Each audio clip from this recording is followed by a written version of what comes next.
am the CEO and the founder of the prompt community. I'm also an educator, speaker, and a million other random things. But the most important one is I started as a marketer. I was actually a marketer for 10 years. And I like to preface that with saying, I understand your pain when it comes to account-based marketing. I mean, I really understand it. So this whole entire session is packed with action strategies, prompts, and gifts just to keep the humor going for each step of my process for enhancing ABM campaigns with AI. This section is all about how smart AI tools can solve your biggest revenue problems, and I didn't think it would be fair not to talk about ABM. I would also like to mention that at no point in time am I putting any names, emails, or classified information into an LLM. That is an important disclaimer. I am still able to consolidate 3 months of ABM planning into 3 hours and maintain a high accuracy and conversion rating. So before we get into the solution, let me just emphasize the pain really quickly because it's summertime. So maybe you've been enjoying yourself and you forgot the PTSD that comes with your usual ABM planning. So let's start with the bad. Companies love their tools. And as marketers, we have been promised for years, all of these tools will play nice and integrate accurately, but they don't. So if you have tools that I won't name across different departments with different control settings, then you probably have a good bit of unverified data regarding your target accounts. This leads to incomplete ICP scores because of fragmented data, which then leads to a broken planning process, which then slows down your time to actually launch this plan. To start understanding what's working and refining it, that is crucial, which then turns into the handoff of sales cycles taking longer. It bogs down the sales cycle. It causes further friction and misalignment between teams. Are you remembering the pain yet? Can we move on? Okay, great. So lots of people tend to forget the way we approach marketing is not the same way we approach ABM. It's actually completely different. We know who we want, and we want to start engaging with them intentionally and close them at a mutually agreed upon timeline that benefits the business as a whole. So if we don't have accurate data that is dependable, then our outreach is compromised. And what I mean by that is we were all new at some point and had a moment of reaching out to a customer without having accurate information about them and our product and our why and what kind of timeline they were on. So I'm sure we can all remember how quickly that deal ended the moment we pretended like we knew them and knew what their pain was. And it's really hard to have a bad first impression and then come back from that. So when our data is good, we can target more accurately. We can improve our content and outreach with personalization and achieve higher conversion rates. This is where having an AI first mindset comes into play. Because before you start reaching out to target accounts, you can consolidate your data and clean it without paying an arm and a leg for all of the products, again, that I'm not going to mention. And spending hours of marketing ops team across referencing the tools and the opportunities and verifying and validating that that data actually works. When you have accurate data, you can start to automate the process that you don't enjoy to help you get to the execution that you fully need to do and be responsible for. So how do we achieve this? We start by preparing our data in our CRM, exporting it, and clearing the confidential information. We use AI to provide meaningful insights that would take us a long time to find to enrich the accounts we have and then map out our plan. I know that last slide sounds too easy to be true, but it really is quite easy. So once we have our plan, all we need to do is actually execute that plan. And how to execute that plan is to import our CRM plan with our enriched data back into our CRM, monitor, optimize, and report on it. So what does this actually look like? So other than the obvious cost savings, why would you want to use AI to enhance your ABM plan? Well, you can improve your account targeting immediately, which reduces friction between departments.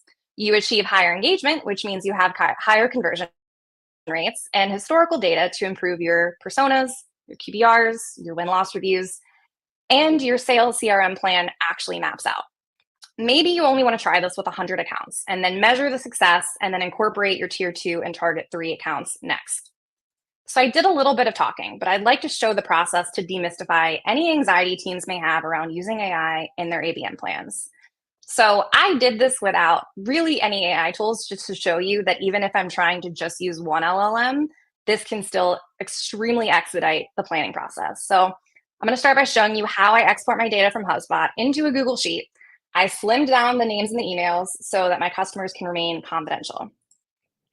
So then I imported that HubSpot into a CSV and then into a Google Sheet and then created a new sheet so that we could remove the first and last names and email, but the goal at the end is to import the data back into HubSpot, which is why there are multiple sheets. You're going to see one sheet with the original data and the next one that is AI powered without any of the confidential information. So now that we have a sheet with no confidential information, we're ready to leverage our first AI tool that allows us to listen in on our customers' social media channels if they are public. Okay, so the app I'm going to show you is called Awario. Let's see here. Here we go. Okay. And it looks like your own personal feed with only social posts and website material related to your company and keywords associated also with your company that you can monitor at any time. Still great, but my favorite feature is the ability to create lead alerts. So you can take your Google Sheets and import it into your Awario and then filter your feed to be only your target accounts that have interacted with your company and or a keyword related to your company. This measures engagement on all of the social media channels, Reddit, any URLs in general. So it really catches everything. So I would filter this by my target accounts, apply the filter of the last 30 days, and then export that data and add a column to my CSV that says social summary. And then I would upload this column into my CSV, which you'll see on the next slide. So this is exactly how I did this. I basically made Awario's feed all of my target accounts related to AI or prompt engineering so that any public information that any of the employees were asking about or searching for and leaving comments on LinkedIn URLs, like YouTube, really anywhere on the internet, I had visibility into, exported this, added it into the Google Sheet, and kept going. So this is where the prompting really begins. Here we go. Okay.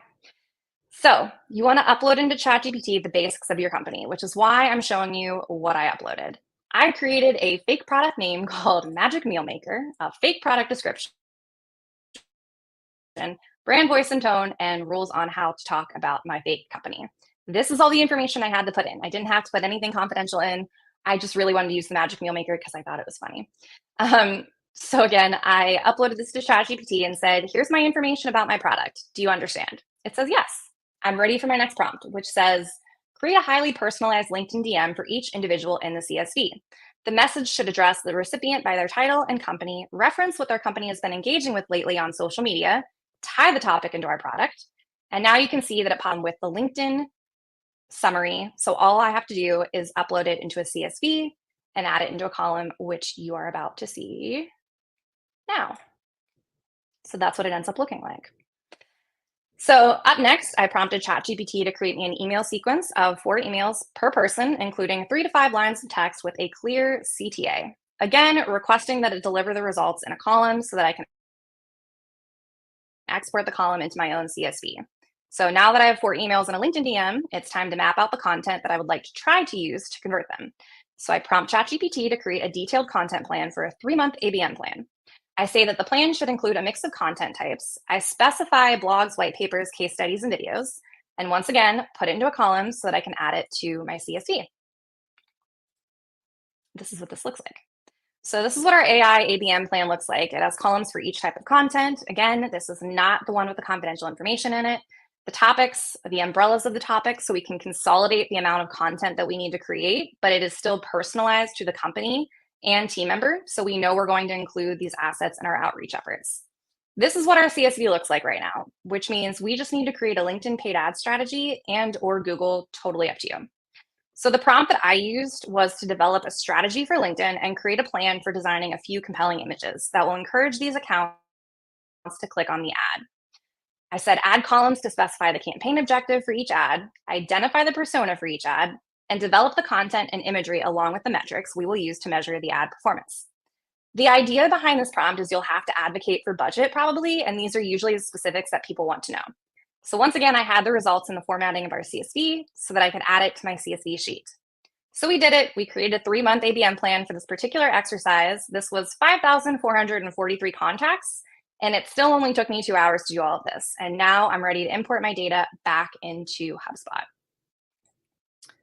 So you have 2 options for importing. You can either do this manually, which I demonstrate. So I go back to the first sheet that I actually had the first name, last name, and email, and then add it to the sheet and import it into HubSpot. Or you can set up an automation. I didn't show this because I didn't want anyone to confuse AI with automations, and automations can be a learning curve at first. So I would not recommend, if you haven't ever done an automation, to start with this one.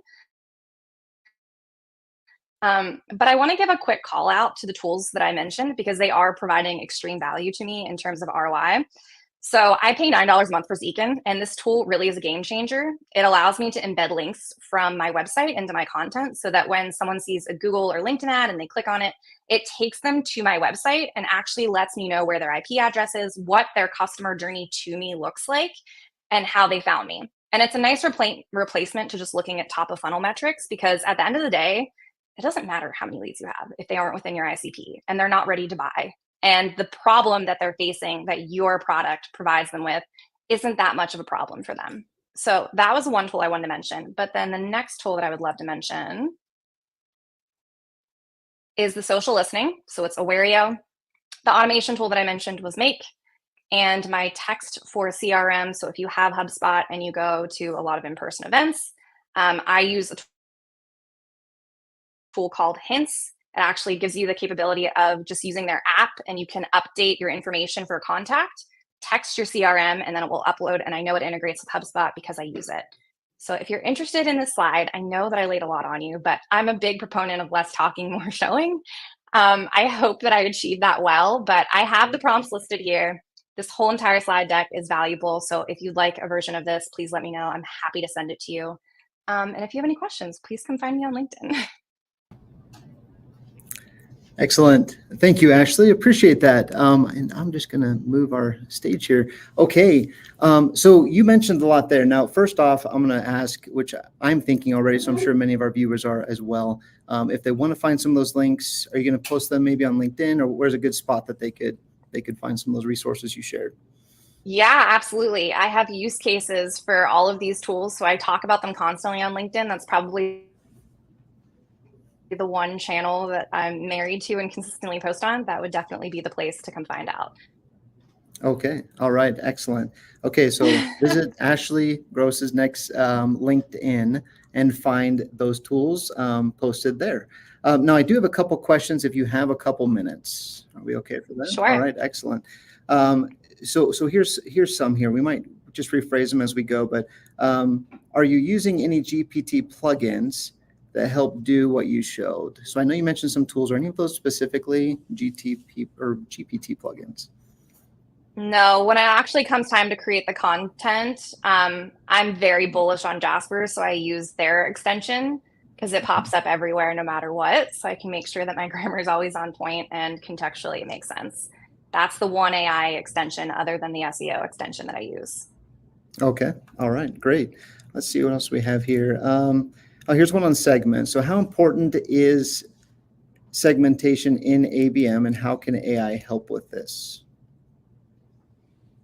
It's incredibly important, but I think the bigger issue is, at the end of the day, we're not humans trying to sell technology and or, other products and services to, robots. We're human to human. And so I think that, yes, AI is great with segmentation and it can definitely help you do deep dives into the intelligence and, for example, planning a SWOT analysis against a competitor to prove that your product is a better fit for them for that specific segment. But I think the capabilities that I find the most useful when it comes to AI implementation in ABM strategies is the ability to see everything all at once. So things like Awario and listening to their social media and what they're actually telling us in real time beings is more of why I try to use AI and vouch for AI, because at the end of the day, you could do all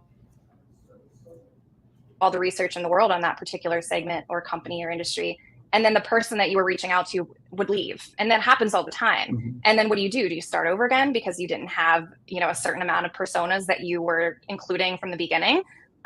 Or do you just try to target the person as an actual person? That's what I like to talk about. Yeah. Okay. No, those are great points. Thank you. Okay. Let me see here. So right here, it says there's a lot of free tools out there. When does it make sense to pay for an AI tool? Okay, and I think I'll just add to that. What indicators would you say is they're saying, hey, it's time to make that adjustment or pay for that, add that to the tech stack? I think building the business case for AI really comes down to, do you know what problem you need to solve for? Are all of your stakeholders internally aligned on what that problem looks like and how they, as departmental leads, can provide solutions already to solve that problem. And then you insert AI. And so what that looks like is, if you're testing specific problems with specific AI tools that were created to solve those problems, download a free extension like Toggle, right? Toggl. All it does is it's this big obnoxious little timer that is very visible that you can keep open on your desktop, and you can start it and stop it and actually track how much time you're spending with these AI tools. I'm more so in favor of tracking overall job satisfaction and happiness. If I can keep the same workflow and mimic that in AI and still be the human in the loop, I would rather use that to get rid of the tasks that I have to do every single day that I hate doing, because then I'm going to have more joy in the tasks that I am doing. And that is going to be felt throughout the whole entire organization, because if I enjoy doing my job more, I'm going to give better care to the customers. Less customer churn means better brand. It's this great life cycle that continues to evolve. Yeah, that's great. So if I can kind of reflect that back then. So what you want, if I, again, I'm reflecting this back and saying, you want to make sure you have the process laid out first. You know what you're doing. Like, this is how we do our go-to-market strategy, or this is what our ABM motion looks like. And then you want to say, okay, what portions of that could we possibly implement or use AI to accelerate the processes that we're doing? And then you want to test it before you implement too much, and you can't remove it without causing some kind of risk or added cost. Do I kind of have that down? Yeah, absolutely. And lean on the free versions. If the product's good, I don't think any of the AI tools in my tech stack don't have free trials. If they're confident about their tool and the value it brings, they're going to let you have a free trial, test it, and intentionally test it, right? Like, have the problem, have the diagnosis, have an original strategy or use case for solving the problem that you're trying in that LLM specifically. And then if you don't find success and you don't see ROI within the first 7 days of your free trial, that tool's probably going to time suck. It's probably just going to consume more of your time, and you're going to have to onboard yourself, and you haven't been shown the ROI yet. So why would you spend your non-existent time onboarding yourself to a tool after the free trial ends and you didn't find value in the free trial?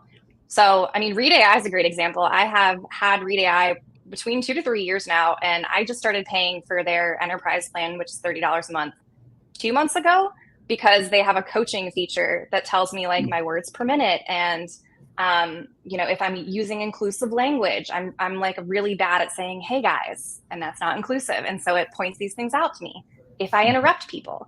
And so my whole point in saying this is, if you love the tools, start with the free version and then use them so much that you literally need more room to grow. And then you start buying capabilities and move up, but make it make sense. And don't ever sign up for something to put your credit card information in, because it's probably just going to charge you and you're not going to actually get ROI and value from it. And you're going to be frustrated. And I don't want you to be frustrated. Sure. Yeah, no, that's great insight. And one thing that stood out to me that you're saying there too is it's ROI, and some of what's been brought up already in the summit and some of the recorded sessions is ROI can be seen not only in the revenue that's coming back to you, but maybe even in the time that's being saved, in the acceleration process. Like, there's different ways to make that back in that tool, and just making sure that that's being gauged properly based on the motion that it's replacing. Would you agree with that? Yeah, absolutely. And also, I would just say it's really noisy right now. I almost compare it to, like, if you're sprinting, I feel like, you have that finish line, you have that use case that you want to use AI for and implement for, but everyone's like running towards the use case and trying to launch it, and they're looking around like, well, where's everyone else? Like, are they going to supersede me? Am I behind? Am I too early?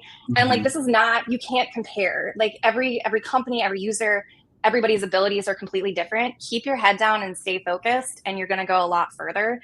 This is why a lot of pilot projects tend to just be pilot projects that didn't ever get off the ground, is everyone was worried about what else was going on and not actually using the technology for what it was built for. Technology is just technology, and AI is just this shiny silver sticker right now that we're putting on everything. It doesn't mean it's great. It doesn't matter what it is or what it says. It's not an end all be all fix all.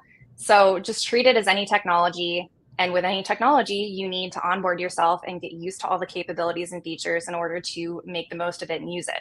So pick one LLM that you really like and a couple use cases, and hone in those specific skills for that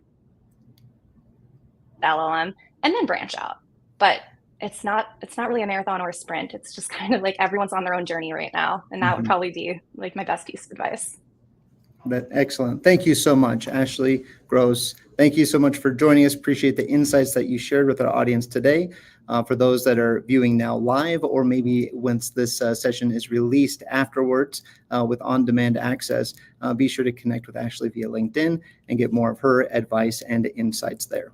Thank you again.